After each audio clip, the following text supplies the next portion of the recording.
et ils espèrent entamer cette deuxième partie de saison de la même manière qu'ils ont clôturé cette 15e journée qui signait donc la moitié de cette saison régulière. Voilà, la Gantoise, eh bien c'est dans la défense qu'on va voir le plus de changements. Le retour de Van der Heyden et de Samoise. Volkart est également titulaire en l'absence de Pascozzi. C'est Saint-Tron qui va avoir la première possession. On est parti pour 90 minutes avec donc les Tridenaires sur cette première possession.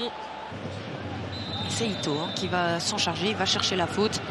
Il prend ce coup franc qui est bien donné.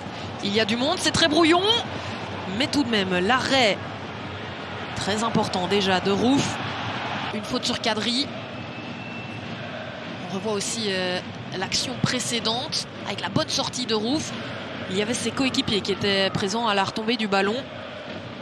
Araujo toujours là avec Skoras. Skoras qui a le temps d'armer pour la frappe. Et Kokubo qui doit se jeter pour signer son premier vrai arrêt de ce match. Son tour très bien dans ce match.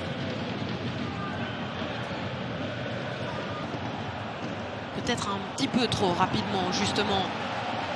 Et par contre là il y a peut-être une possibilité avec Ito. Araujo.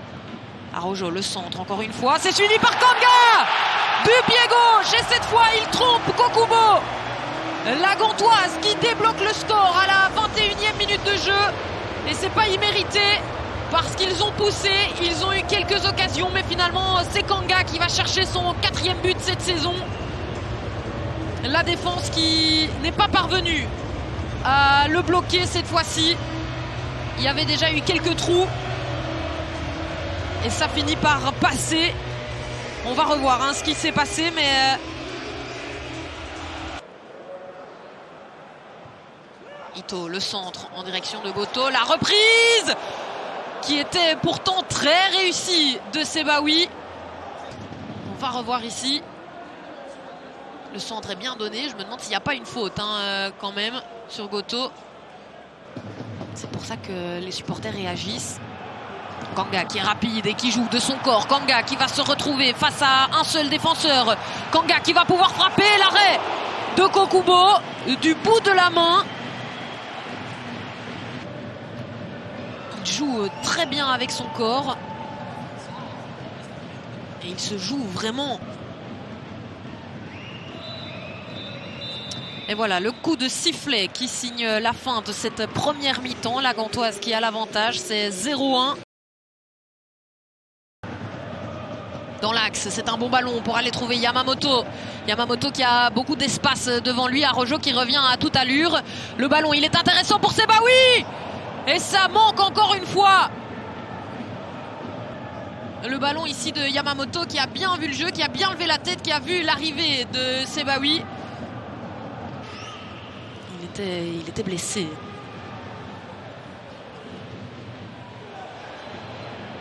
Mouya qui passe 1, 2, 3 joueurs pour finalement aller trouver le petit filet et tromper Davy Rouff.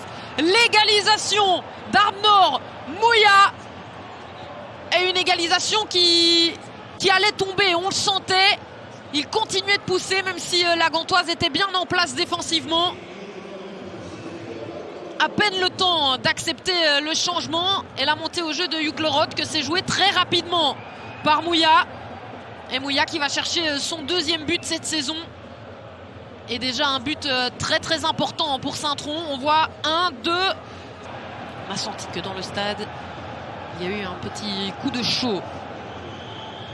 Skoras encore. Skoras toujours avec cette frappe dans les gants de Kokubo. Saint-Tron qui a quand même la possession sur la plus grande partie du terrain.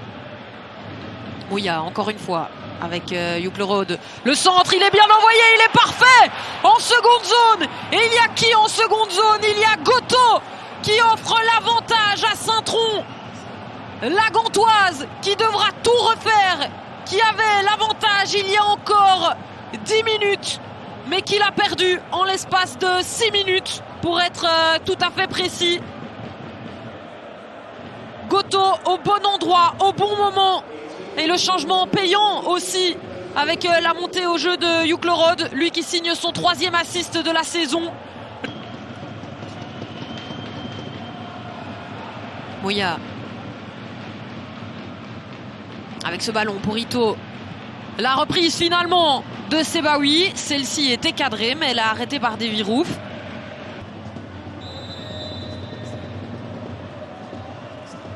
De Vlieger. C'est bien envoyé. Peut-être la reprise et quel arrêt de Kokubo, c'est suivi. L'extérieur du filet. L'arrêt extraordinaire de Léo Kokubo. Quelle énorme occasion. Et il n'y a eu aucun doute dans cette reprise de Lopez da Silva. Le geste est précis, le geste... Ça ne va pas suffire. Et voilà Saint-Tron qui signe un 12 sur 12, qui va chercher la victoire. Et les joueurs de Saint-Tron qui vont célébrer immédiatement.